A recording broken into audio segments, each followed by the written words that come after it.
O kingoa ko polapsi nawa me Salt Lake City Utah. Pea ko fie tai le mo tolo to be mo me mai ke programa ko ia e fia fini. Ko e programa ko ne fia fini ko ki ma ke he me he ngahi programa ma he ni ko ia tau fa ko atu. I pes ko ne hunuaki na la fo. Ai ko programa ko ni ma ke he ko fa ia to e fia fini. O ku whakawa e ia pe makatuunga ia whihui. Na e whaka o mai ki a te ao o whikau aki. Pea mahono whakaao ngai ko ia o e ngahi whare lotu api siasi me ngahi koloa ko ia ae siasi.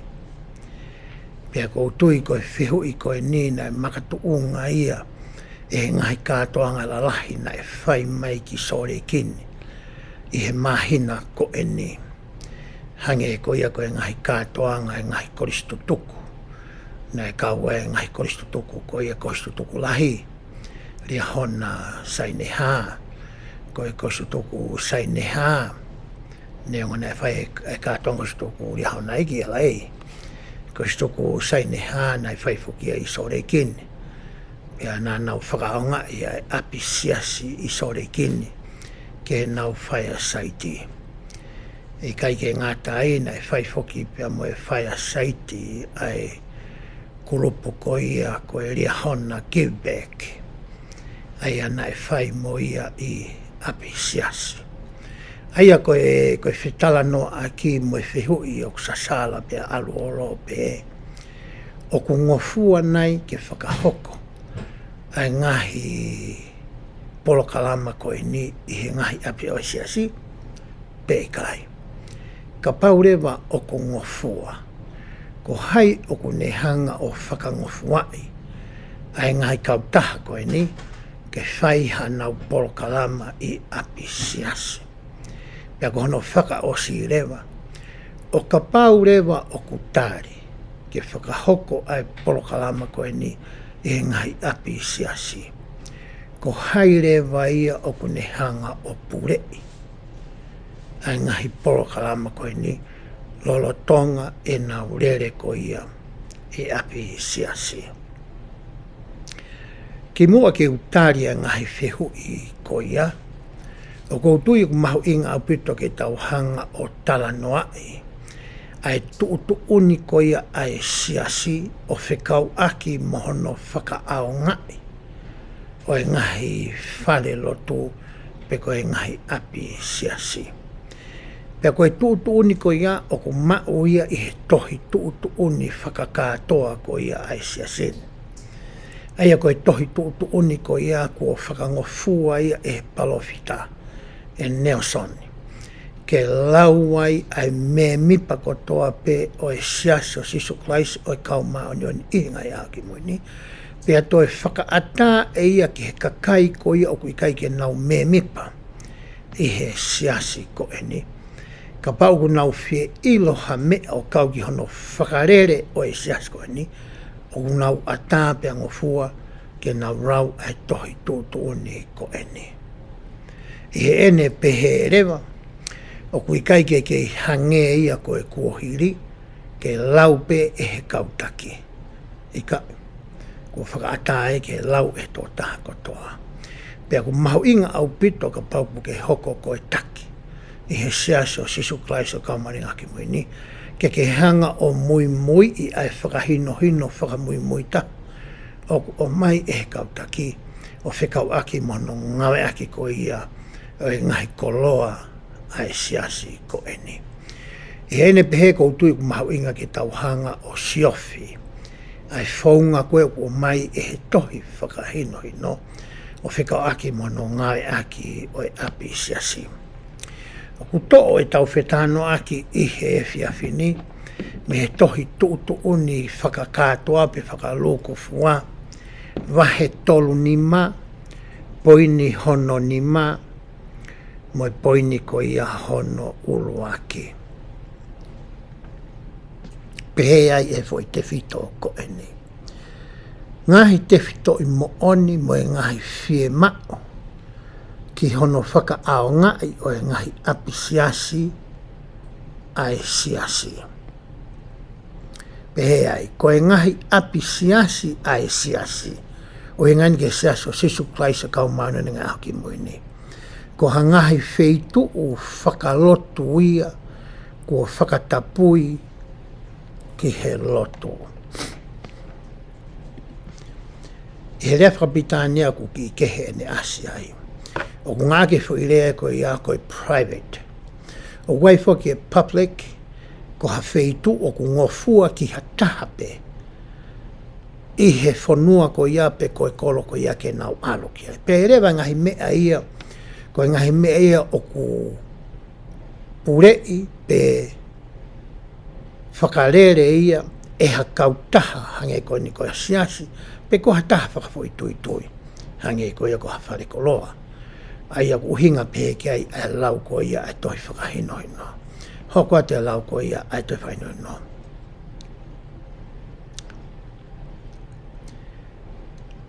Whetu whakalotu ia ko whakatapui ki he lotu, ngako o e o ngongore lei, whakawheohi, mo e ngahi activity tau e tokoni ke omi ai kakai ki a kalaisi. Ko e ngahi tefto i mo onia o ku whakamae ai a hono ngawe aki ko ia o e whane lotu. Pe o mai rea toi whahino hino, ai ngahi mea ko ia te taulama ke whakaunga i ki ai wharotu. Ai ngā kohono tuutuoni ki ono whakaunga i pēa i hoko te lau ai tohio.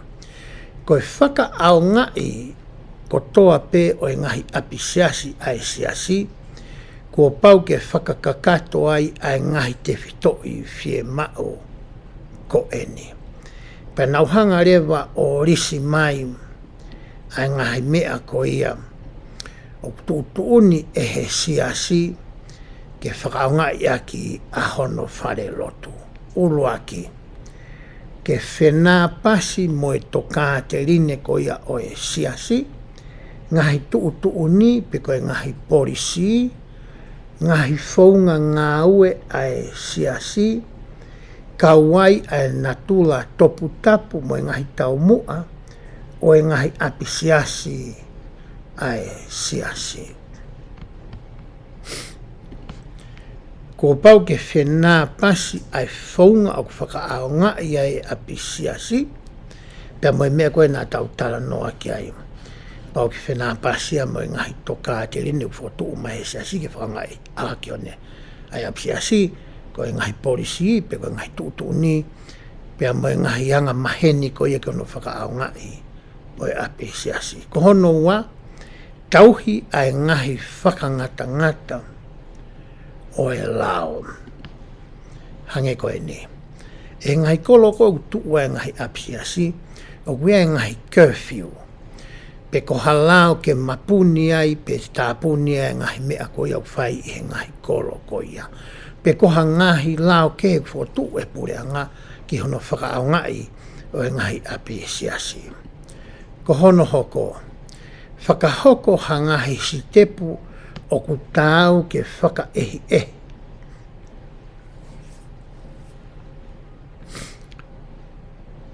Whakasi isi mo toka ngai a ngai tuunga whakatu tāmaki ke he malu.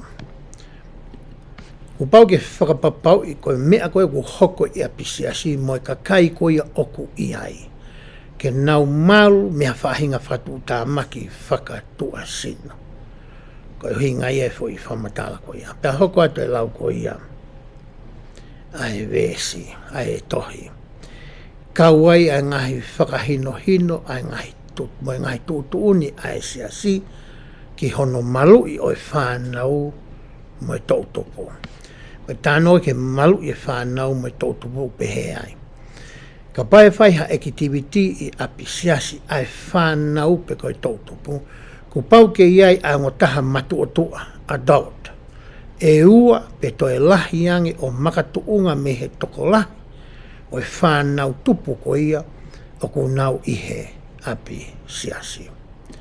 Hoko atu e lau ko ia ai tohi.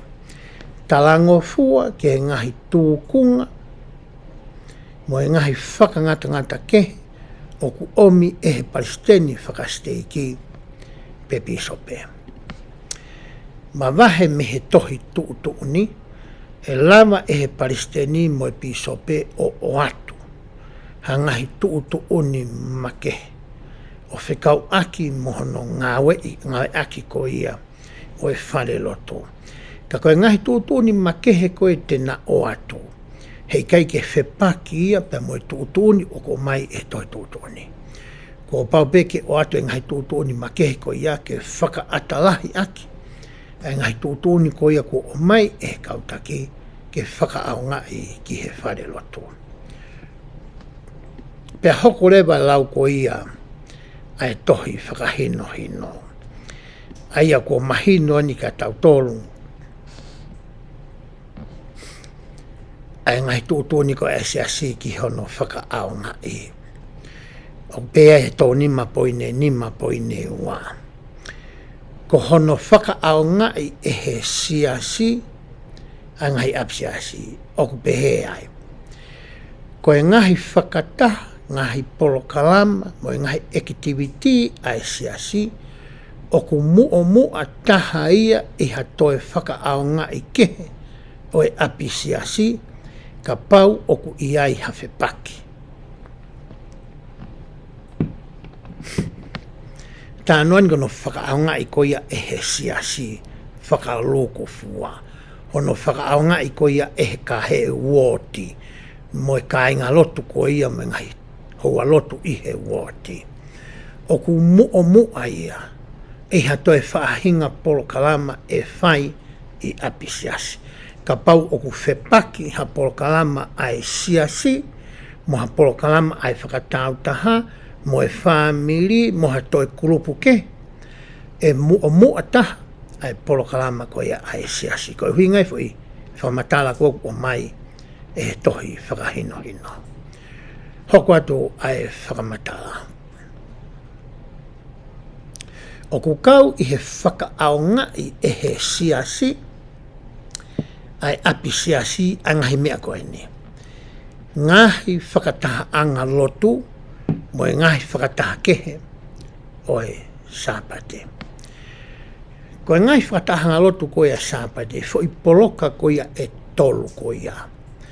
E ua whoki he taimina e tolu he taimina. I poloka ko ia o mai ai ko ia sākara mea niti, mai ngahi hoa lotu ke he lau toi whakasāpate, me ko e pure tapa mo e whine ofa.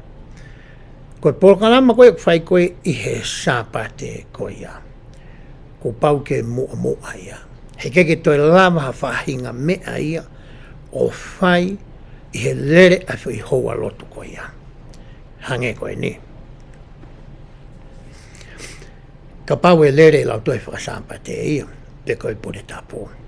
Pe hanga e paistene o e kolomo o e kaumatua taofia pure tapu, kai whai hako hiwa ia. Pe whai mahe este i kia tōtōni kehe ke taimu kai kai ke lāma ia. Kai huinga whamatala koe ni. Ko hono hoko, ko e ngahi whakataha taki mua. Ko paurewa ke whakaaongai ai api siasi ia, ki he ngahi whakataha whakataki mua.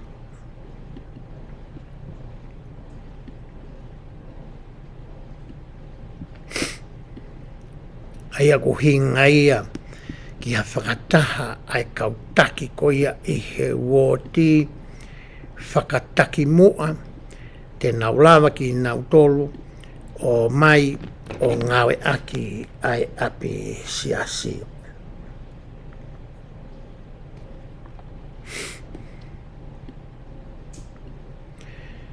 Ko e whakataha ko ia o ku hoko, o ku lawa koe ke whai i he api siasi, pea mahalo e waweange pea reiange ke urau atu e au me ku tohi telefoni, he ku whakaongai ko ia, e ku mea koe ku whakaongai he taimene. Ko ia te ufoki ke he ku telefoni, o lau atu me iai, ai konga koe ni wahe tolu nima koe ni tau tala noa ke peka pau rewa, o ku ke lava whainga maaria ke whakaongai aho o telefoni, te ke lava pe o sio ai i o telefoni ke he mea ko ia o ko rau atu ko ia e au.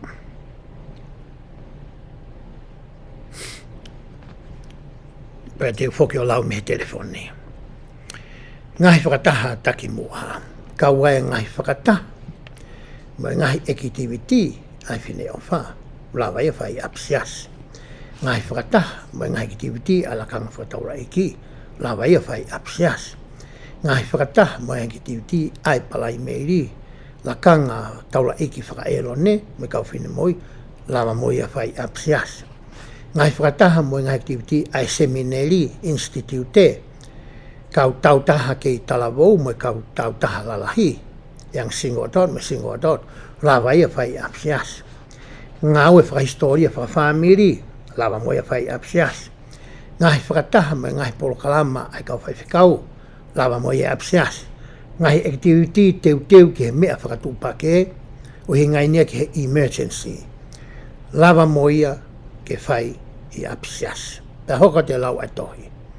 E toi lawa foki e he ngahi woti mo ngahi steiki o whakahoko ha ngahi pōkalama kehe ai siasi aia e aonga ki he kāinga lotu pea moe tū kui koro. Kai ke toi whakarangata ni ke kāinga lotu ka koe ātakai mo community ko ia pe koe koro ko ia. Kawai heni ai ngahi mea koe ni.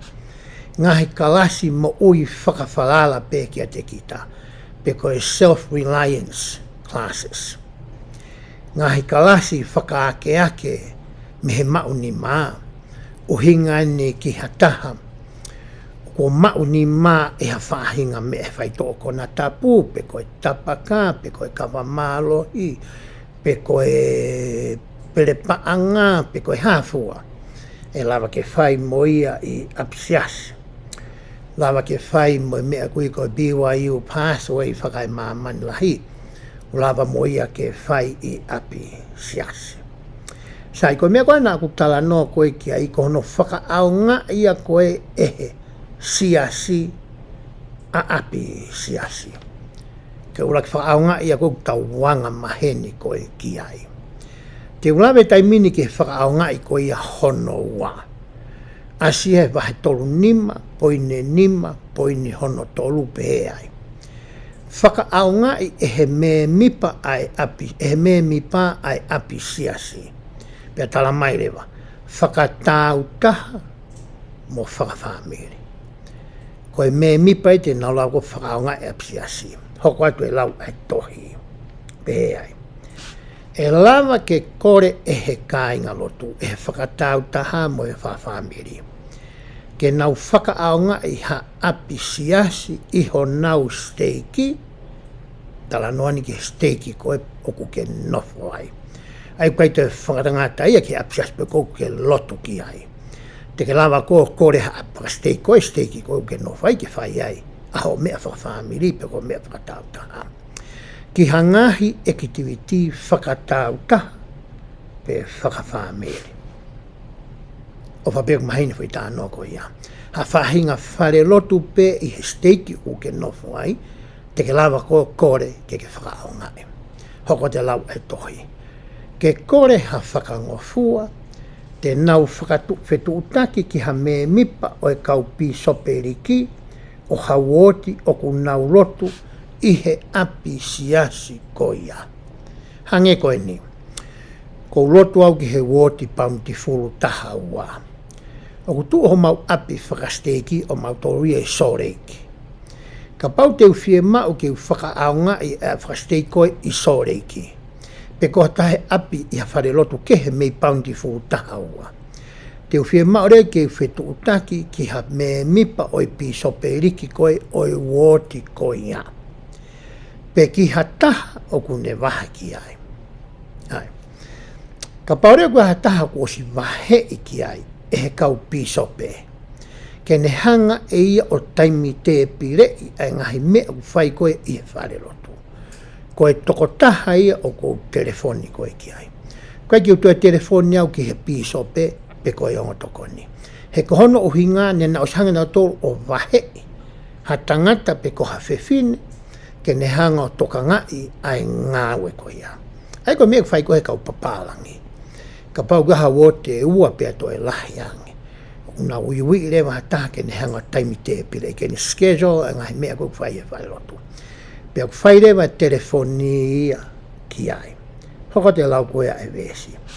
O ku whaka ao ngai ki ai ai ngahi makatu unga ko eni. Taimi koe e o atu ai ai ngofua ki a koe. Pake hau ko ia o whakahoko ho polkarama whakatau tāpe whakawhamiri. Ko pau ke pure i koe e ngahi mea koe ni. Ko pau ke talango fua ki hono whaka au ngai ke ngahi te whitoi mo oni me ngahi whie mau i he tolu nima poini uruaki. Aena a tau rau kei ane nai. Ka pau na mo manatu ina tau rau he tolu nima uruaki. Pea ka pau na kei ke tau rau kei te ura pe ke toi ai ato tolu nima uruaki. Ko e tolu nima uruaki ia o ku pehe ia ai. Ka pau te whaanga e whalotu. Pau ke whenā pasia mo e toka ai te ngai tūtūni, ngai whonga ngawe a pisiasi, tau hinga ngai whangangata whakalao, nā tau stana totoki ai. U pau le vaia ke hangai ko mahinoi ai ngahi mea koe. Pau ke talango fua koe ki ai. Whakafoi tui, pe whakawhamiri, o ka pau te mauloto, te mawhia mau, ke ngawe aki api sias. Hokua te lau ko ia ai tohi. Ko hono ua, ko pau ke toka ngai hono whakaaonga i e ha me mipa matu o tua, whalala anga, o hawoti o kuloto i he api siasi. Ka pau ko aluatua wia me hawoti ke. O alu ki ha whale lotu ke. Ke whakahoko ai haku mea whakatau ta. Pe whakawhamiri. Pe au telefoni atu rewa ki he totaha koe une toka ngai ko ia ai whale lotu ko ia. Hono taimi te pire i. Ai aha mo e taimi o kou whie mau ai. Pea i o mai. Ura ki mea whie mau ki ora e whaunga koe hono ngā ke whai roke. O te uwhaiha mea ai o kune whakawhepaki ai toka te rini mangai tūtuni a sesi hange koe ni. He kai ke whaha ifta paka ia i he kere ko ia o e whare rotu. Pe koe parkingi. Ko ifta paka pau ki whai ki halpureanga. Ka pau ki ahani he whamiri ko ia o ku ifta paka. O hinga pehe fo i tala noa koe i he tau nima poine taha. Pea pau rea ke hau e tama ia ku tuutu uni e he kautangata koe o e whare lotu koe te tau ngae aki. Pau ke hau ia o siofi tau tolu, o ku tau mui ke he ngahi mea koe na tau tala noa kei ane nai. Ko whilau pehe kua pau ke toka ngai hono whakaao ngai e ha me mipa matu o tua whalala anga o hawoti o ku lotu e api siasko ia. Hoko. O kui kai to tonu ke whepaki hono whakaao ngai mo ngahi ki tiwiti a e siasi ku osi whakataimi te pire i. Ka paureu ke tā mai koe o mo ua ai whairotu ke ha mea ai siasi. Ko ia ku mua mea koe ai siasi. Te ke toi mālolo ko kumi ha aho mo ha taimi o ku whainga maari ke hū mai ai ke apsiasi. Hoko. Koe whatongia ka kato ia o ki nau tolu o ku nau whakaaonga i ha whahinga mau ki he whare. Kono ai e tahau ke lai apolo koe pe te ke totongi e ko ia ke ngahi pe whakafoki ai mea na e mau i eho whamiri i whare lotu ki he tuunga na i ai ki mua. Pe toki hoko ai mau ko ia. Ko hinga ia e whakamatala koe ni. Kua pau ia ke mahinua koe ko whatongia ia o koe. Sa. Toi hoko atu lau ai me. Ka ke ngahi mau ke whare. Pe koha whaahinga la vea. Pe mo ua o kwhekau aki mo e whahinga whakaao ngai pehe. Kono ai e taha. Kua pau ke ilo e ko i o totonu koe ka kai koe o ku iai o ku ako i ki nau tolu ka hoko hala vea ai. Hei kai ke totongia e he siasi. ko ho in siwa ko a koe family koe o koe. Hange koe ni ka pau te wau ki apsiasu. Ia mea wha family na mau kore apsiasi ki mawha pia ula vea wai.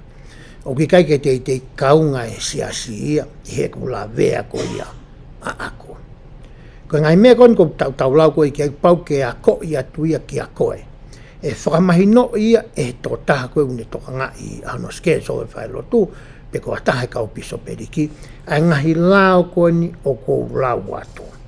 Ki mua, pa ke toki haa whakaunga apsiasi, hoko. Kua pau ke whakamaa mo whakafoki kakato e ki nau tolu, o ku whakaao ngai ai whare, ki hono tuunga ki mua pia toki whakaao ngai. Pe toe maa ngei e he taimina mo hua tuai ki he whare lotu. Koe tūtū nia koe hono hoko. He kai ke pehe ke osi pia mo whakaao ngai, pia mo almo tō tokua ki ape. He kuai tokua ai tama pe koe whiwhine o ku ui koe whakafofonga whare lotu, oi woti ko ia. Tokua ko honau whatongia o nau tolu ke whakamaa. Pete ke te whai koha fo i whakamatala o ke hela ia to tongi vahe honga furu, to tongia ke whakamaa pe ia, e kau ngawe ai siasi. Koe mitaha kau ngawe whakamaa e siasi. Koe taha ia ho tau ngafa mo tau whatongia i he ahoni, i hono langa pe seti te au e siasi, e whakamore whakapaanga ke ngai whalirotu, ke tau hanga whakamaa. Koe whatongia ia o koe, whakatau taha pe whakawhamiri, ke whakamaa e whalirotu. Hoko atu. Kua pau ke talangofua aki nau tolu nau whakaao ngai, ki he whakahino hino, mo e ngahi kore me kautaki whakaloto whanua, pi sope, pe kau pisope riki, kau paisen prasteiki, kau e paisen kau mātua, paisen whine ofa mo e kautaki koia. Kau ai mo e kore a kautaki ke toka ngai, hono whakaao ngai. Iai mangai me ke he whamanatu atu, pe whamanatu i atu. E kautaki whalatonu hoko atu. E lama ke kore e kautaki o e siasi ki ha taha whakafoi tui pe kulupu ke ta ofi hono whakaangai o e kere kere ka pau ku i kai ke nau mui mui ke he ngai whakahino hino. Ko ngai mea kona tau lawe koe ki ai e tolu nima poine taha.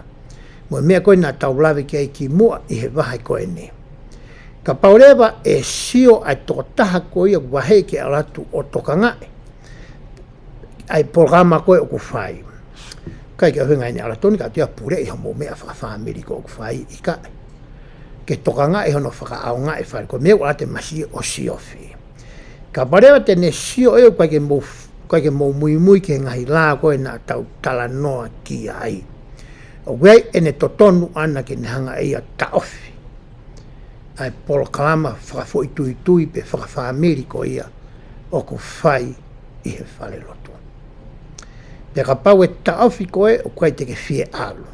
O wherever ene totonu ke tā i ki he polisi, pe he mai re kau polisia o tuku i koe mo whamiri ki tua. Me he whare lotu. Koe ngai mea koe ni pe mauia ke mahino o wa toi pūri pe toi ire ila ki hene ihi koe te nau whakaanga i e whare lotu. Hoko atu e lau e whainohino. Ke he ngahi ki te witi kua whakangofua o ku totonu ke area i e kautaki whakawoti mo e whakasteiki ai whaunga ki hono whakaama o e ape siasi. O ku totonu ke toki oange pe ai uki ki he whare ki hakau me mipa o e woti pe steiki o ku wahe ki ai. He kai ke pehe e ke whakangofua pe koe ho pōkama pe ata fo iki ia ka koe, i kai. O ku oange fo iki ia ki he tama koe ia o ku wahe i koe e he wot kua ki aluatu o toka ngai. Koe nea pana whakapapau o ku mou ngā ki whailotu i he whaunga mo i tūtuni a e siasi. Ko ia te mou whetu utaki ki ai, tama koe wahe i atu. Ai taimi o mou pehe ke aluatu ai mo whoiki o whakawa aki. Ai whare lotu. Hiri koha mo i tiuti pia mou whakamaa, pia whakapapau i rewa e he toko taha ko ia, o ku wahe ki aluatu mehe woti ko ia, o ku loka ai ngahi matapā, mo e ngahi mea pehe. O kware whakaaunga i e taha o e whare lotu, ke he ngahi ki katoanga mari, me ngai whawhiawhia I ko ia o e Māori. Hei kai te ulawe atoa ki ai I he whiawhin. Ka pau ki aha whihu I awai pa ke whetu utaki mai koe kau toki o atu e awia I ha pōra kalama ke. O ku ia I lewa pia mo e whakaonga ia o e ngai apsiasi ki e ngai mea whaka eiki. Me ngai o wau ke he koe ki he peki a. Ta tau ai pe ko hata sias. Pe ko hata kai ke sias ka nau kore mai ke whakaonga I apsiasi. He kai te ulawe au ki ai I he whiawhin. Hange kou tānoa ka pau ko ha meu ke tokanga ki ai. Pa ke toki tala mai e koe. Kau tala atu e au ai taimi koe o atu ai whamatala koe ia. Koe wahen tolu nima poine ni mā poine hono whā. Koe tāria ke whihu I nā aku tala noa ki ai ane nai. Ki hono koe whakaaunga I o ngai api siasi. E ngahi kautaha o ku ikai whakatupu paanga. Pe koe non-profit organisation. Kawai koristutuku ria hona saineha. Kawai ai koristutuku saineha. Kawai koristutuku huelo koula. Kawai koris ai kautaha koni non-profit koni ai ria hona give back. Koe ngahi kulupu I whaikei atala noa ai wahe ko e ni. Ngahi kulupu I kai ke whakatupu paanga non-profit organisation. Mai ngahi kulupu ke hange koe ni koe mea whakawhonua. Mea aha whonua hange koe ni. Koe tau whakatātā pepa ofa peke wana ita mai ka kai koe ni ke te au. Hange koe ni koe wike ka hauwhai ai haaka me tei. Pe koe whawhiawhia kau aki koloko ni haaka me. Koe koloko ni ko ofa ai haaka me. Pe ka pai whai haa nau whai a saiti ki hale lotu. Koe tūtu ninte rau koe ki ai. Koe kulupu pehe, pe hoko ate lau koe ia ai tohi. Pe ngahi pe ni ihi whakafoi tui ke he. O ku kau heni ai team sport. I he toi tūtuni whapita nia ko kai ke usio asi ia he hoi riu whakatonga. Mahana ku ai pe ngahi kulupu kau ai ia.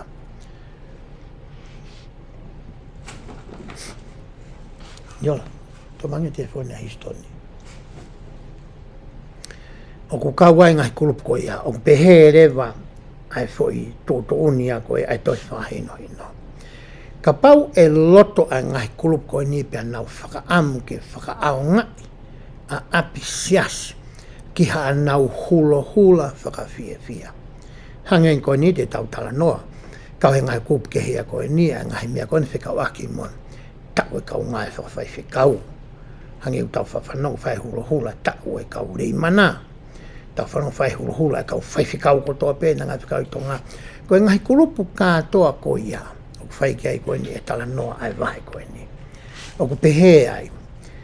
E ala whakangofua. No, ai kāti hia karo. E ala whakangofua. E he kautaki whakaeria. Ha ngahi kautaha o ku ikai ke whakatupu paanga. Pe koe non-profit organisation. Tako hono whakangofua ona koe o ngahi kautaha ko ia. Ke nau o mai ko ia o whakaaunga I ai api siasi. O ku ikai ke whai ia e hata I laloni.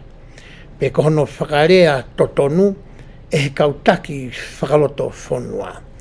Hange ko e ni, ko e kau pi sope, pe ko kau pase whasteiki. Kake nana tō whai whangofua ko ia. Aini kou tau tala no ko I ki ai I he taimine.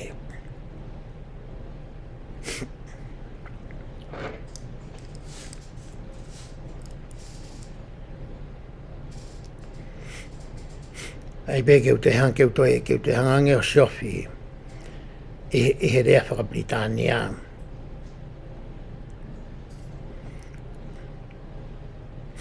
Mai foi tūtōni koni o ku tau lau ki ai.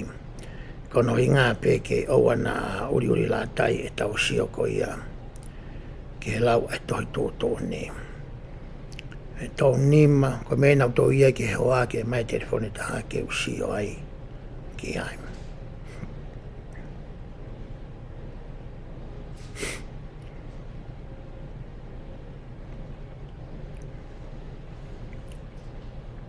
peai. Toi whatonga ane. E ala whakangofua e he kautaki whakaeria, hangahi kautaha o kui kai whakatupu paanga. Tū kui kolo, mo hangahi kulupuke hange ko hangahi timi, sipoti. Peni ihi whakafo itui o kui kai whakamatalai, i he tolu nima poini tolu, nā tau talanoa ki ai ane nai. Ka paurewa e hū mai ni ihi ko e ni ke ngawe aki ai api siasi. Ko e whakangofua ai ako whaia me he Palestini ko ia whakaeria, o e eria ko e ku tuu ai ai wharelotu ko ia ku amanaki ke whakahoko ai polokalama. Hange ko e ni. I he whamatala ko ia i he mea na toki osi ai sainehana na whakaongai. Ai whalotu e ho mau steiki. Ai a koe Riverside Building. Koe whalotu e ho mau steiki ia. Ai a koe no whakaonga i o whare lotu ko ia. Nai to tonu ia ke whai e whetu taki ia. Ki he taki whakaeria ko ia ku ne patoanga i koe ni ai eria oku iai. Ai steiki ko ia o mautolu. Ai a koe Salt Lake, Utah, Tongan steiki. E whai whakangofua ia pia mei iai. Pa te taulo atu ki he uhinga. Ai a koe ngahi non-profit, koe ngahi kulupu, ngahi koro, ngahi mea whawhonua, ngahi team sipoti. Pea moha ni whawho i tui kai ke asi atu i he tolu nima point tolu, ke nau whakaaonga e ngahi api siasi, oe siasi, ki hangahi activity, pe polo kalama langaki mo oi. Koe foi whamatala e koku mai koe e he tohi.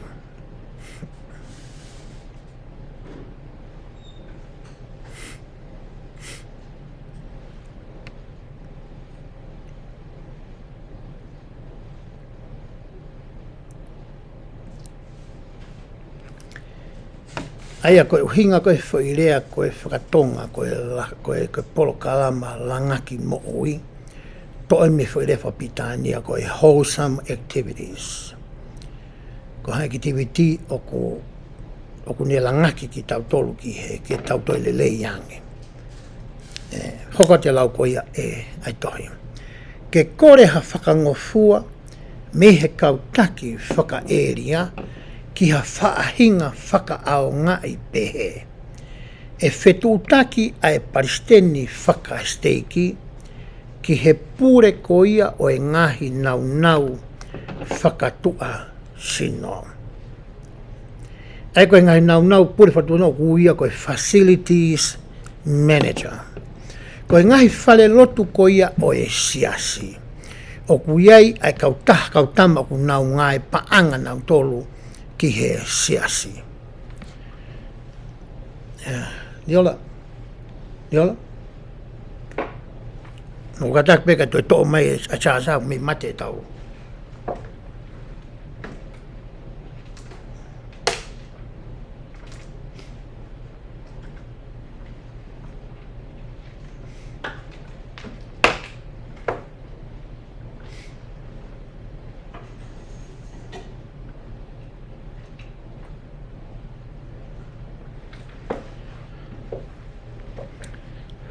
Singana mana vainga ki moko ko he ku laptop pia ku alo nieke mate eu te ke o se tau e tau polo kalama.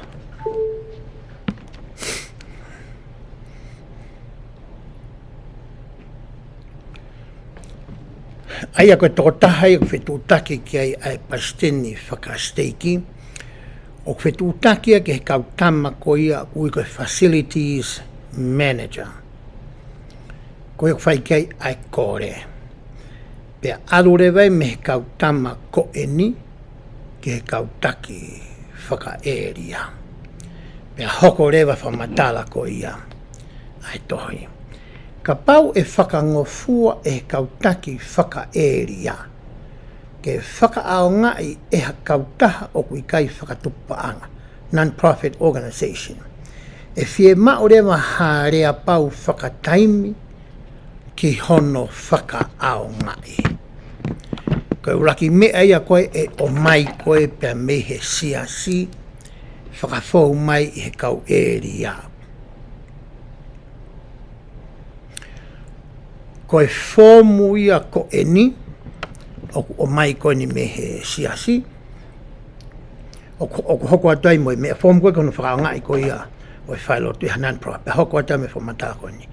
O whie maa whoki hatohi whakamooni, certificate malu, me he kautaha o kui kai whakatupu paanga. Ko o hinga ai tohi certificate ia ko ia, ko ni asko he rea whakapiritānia o ku pehe ai.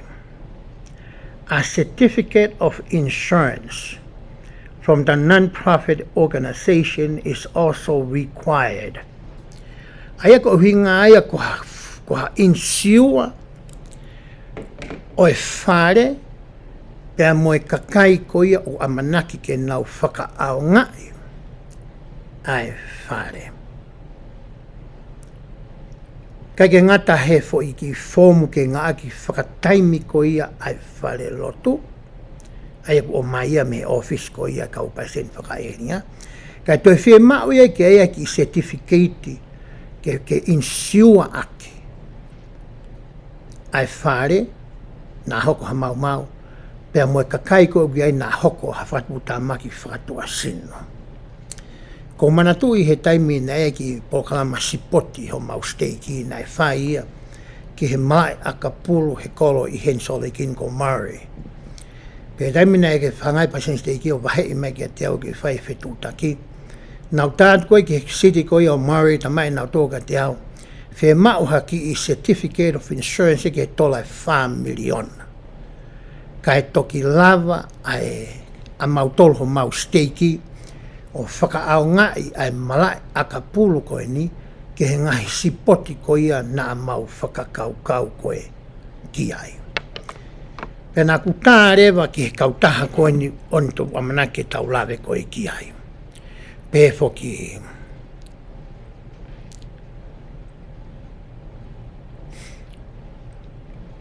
malo i ki he kautaha ku i kai whatupa ngā tuku kehe ka pau e whakapapau e tare kita o e ngahi mea whakatua sino ko o se whakangofua e he risk management division. Ta whaake ki hono toka ngai o ngai whatu tāmaki a e siasi ha whakatamake. Koe kautamai nau tā koe ki ai, koe departmeni a e siasina e whai kia e telefoni. Pea ku tātu koe ki e whewhine ta mai whewhine. Ia koe lahi bese ni te unau whi mau. Pea ngare whewhine o mai e fo i certificate ko ia o email send mai e nau toria email mai ki he city ko ia o Murray. Pea toki email mai lewa e city o Murray ki a te au tala mai e lava ke whakaao ngai ho nau malae. Ko hinga ka hoko halavea i ai.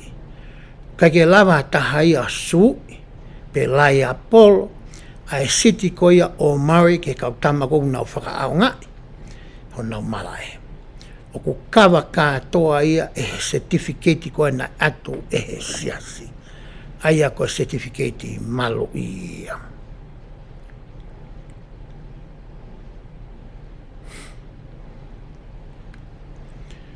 Koe whakamatala e kou o mai koe e toi tūtuni. Aia koe tari ki whehiu i nāku whotu atu i he kamataanga. Ko hai o ku nehanga o whakangofu ai. Kai ke lava ia e he pisope, pe koe paseno steiki. O whakangofua ia me he area. Kau paresteni ko ia o area o ku tuuai ai whare lotu ko ia. Pe koe whonga koho no whakangofua ai ku telefoni e paseno steiki ki he facility manager ko ia ai siasi. Poto ngāwe ai siasi ki ono toka ngai u whare lotu. Pe alu mei ai ki he pasensia kau area, haurewa ai fōmu ki ono ngā ki whakataimi, whakawhonuia e he kulupu koe non-profit organisation, pe koe kautaha, pe koe kolo, pe koe timi, pe koe hae nihu nau ngā ki ai wharotu, ma wahe me nihina tau lawe ki ai nai. Ai koe ni na tau lawe koe ki ai ki mua hika mataanga tau whamatala e pōni, kono ngā aki e he siasi, mono ngā aki e whakafo i tui, pia mo e whakawhamiri a ngai whare. Koe ni ihi nia, mei tua me he ukurupu koe ia. Hoka te lau koe ia ai tohi. Koe ngahi kurupu i he tūku i kolo. O kui kai ke nau kau i he tuunga i kai whakatupu paanga. Kai pehe ki he ni whakafo i tui o kai whamatai atu i he tohi tolu nima, wahe ni tolu nima poin tolu. Ko pau ke nau whakahoko whai ngā tu uni pe, o whetu utaki atu o whakafou i he pure ke ngahi nau whakatua sino. Aia te tau to e sio rewa ki he lau ko ia. Ai tohi whapapālangi. Pē toi whapitani aia. Groups in the community that are not qualified non-profits, as well as individuals described in section 35.5.3 must satisfy any requirements communicated to the facilities manager. Ke kautama koe unau toka ngai koe whale lotu. Koe ngahi kurupu e nia i he community. O kui kai ke uiki nau tōria koe non-profit organization. Pe koha ni whakafo i tui o kui kai ke asi atu i he tolu nima poini hono tolu, ai ana tau tala noa koe ki ai ane nai. Kai koha me mi pai au e siasi, pe wa whahinga tu onga pehe. Ko paure vai ngahi kurupu ia koe ni, ke nau toi hanga nau toria o mai ia me facility manager, ai ngahi requirement ni ke ngahi kurupu koe ia. Aia koe tari rewa ia ki he whehu i koe tau sio ki ai i he whiawhi ne. Ko hi ngā kono whakaongai o he ngahi whare loto. Tau ilo i koe whaunga tolu whakaongai ai whare loto. Whakaongai uluaki pia mua e he siasi. E he ngahi houa lotu mo e kautaki o he ngahi houa lotu mo e woti. Kai whai whakaonga ia o ku mua ta ki api siasi. Ko hono wa o ku lawa ia ke whakaonga i whakafo i tui pe whakawhamiri a api siasi. Kono whakaonga i uruaki e he siasi. O ku lawa pe he ngahi kautamaya koe ni o nau aie whae ngahi tiviti whakafou he nau whakataha are rea koe ia kau pisope. La pe ke palani pe kau take ngai holo tu ngai whakatanga me ake nau whai ai pe whia mau pe ke iloi e tohi mahina ai woti ke ua na awhe paki ai ngahi mea koia ai siasi o whai apsiasi. Aia ka pau ko au o kou toka ngai hono schedule apsiasi o kuia i tohi mahina aku me Sanuari ki Disema. Peke uraki mea ase tohi mahina koia, a ngai polokalama koia ai siasi. Ai woti, a ngai hoalo tu mo e kautaki. Koia to mo ase tohi mahina koia. Ko hono wārewa, ko hono whakaaonga i whakatau taha mo whakawhamiri. Ko hiki tamu koe te nau tātua i koe kakoe, o kore koe ngahi whi taimi koe ma ngai pō koia. Ko ke osi ilo i e koe i ho tohi mahina, o kai ke whaiha mea whakasiasi ia, i api siasa. I ho ilo i rewa, te ke talanga rewa, ai ngai taimu e aho te nao o mai ai. Ko hinga ke ua na awhe paki, pia whai hawhe loto mamahi aki. Ko hinga ko hata e tokanga i he whaunga ko ia. Ko ne osi ana ko ia, pia toi pehe mai rewa, ai kautama ia ko eni. O kuere mo e whie mau ia ko e whie mau ke ngahi maari. Eka ngai whaamiu no whie mau i whanga e whai loto. Ka pau te nau tātu ki tō taha ko ia, o kone hanga ko ia taimi te pirei, a api siasi. Ko e nau tātu ko i ki ai, pane i roi rewa pia ku ata ai ahu nau whie mau peikai.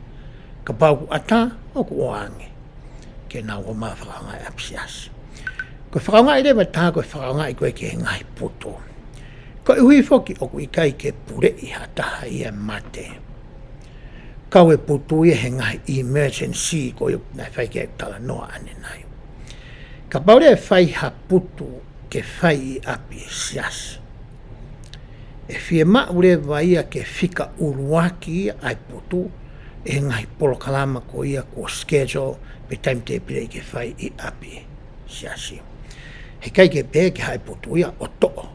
Ai holo sā kala mini timi lauto sā pate pia moi pure tapu. Kai ke uhinga e ki ai. Kai tau tānua ni ki ha polo kalama ma wahe, ma ke. Hange koe ni ka pau whaha hula ai woti i he pō whalaite ko ia. Ka ku fie ma uia ke whai ai putu he pō ko ia. Hei kai ke kōwia ke unuaki ai hula ai woti ki a taimi ke. Ka si whakahoko. Ai mea whaka eiki ko ia. He ku emergency ia. Ko ia ngare wanu whakaonga i ko ia ko tau tānua ke i hono ua.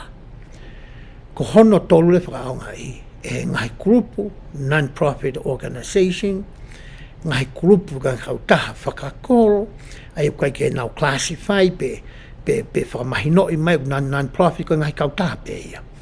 Pe mangai ni ke kai ke whamatala i atu i tau tala noa ane nai. Kono whakaonga i rewa apsiasia e ni ko ia. Ko pau ke tā nau tōruia ke he Palestini o e steiki. O whae kore ki ai. He kai ke tā maia ki he tama koe une toka ngā i whare lotu ko ia. Ne ongo pe koe hae whare lotu i he steiki ko ia o ku nau fie mao. Pau ke whai e telefoni ki he Palestini o e steiki. Pia me he Palestini o e steiki ki he facilities manager ki he pure ko ia o e facility department ko ia ai si unau toka ngā i a whare lotu. Me iai ki he area. Pea haure mo e fomu ko ia, ko e area pau ki hono whakaaonga i whakataimi o e whare lotu, ki he pō ko ia a manake whae nau hula hula, mo e pō a manake whae nau whae saiti. Pea osko ia, pe hangarea he non-profit organisation ko ia, o oange ki he siasi, whakafou ia, i he Palestini ko ia o e steiki. Ai certificate of insurance ko ia pe ko certificate malu i ko ia o e whare lotu ki ono whakaaonga i. Ko no hinga ke waiva ai siasi me ha whahinga mea e hoko i api siasi. He kai ke lava e ataha ke su i pe eke i ha whahinga mea whakapaanga me siasi. Ko uhi ko halawea mo ha mau na e hoko i api siasi. Kai ha mau e ngahi he non-profit organisation ko ia. Ko whakamaapo pore waia ki hono whakaaonga i ko ia o e api siasi.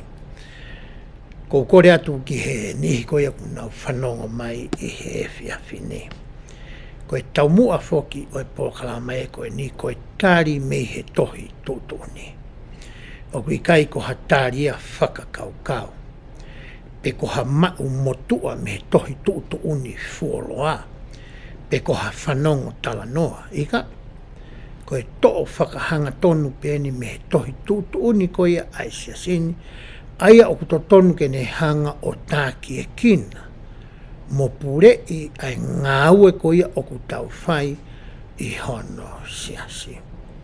Ka pau ko ha piso pe koe ke whanongo mai, pe ko ha paiseng steiki koe ke whanongo mai ke pōkalama o e ahoni. Pe ko hataha koe ku ke hanga o taimi te pire, ai ngā aki o ngai whare lotu.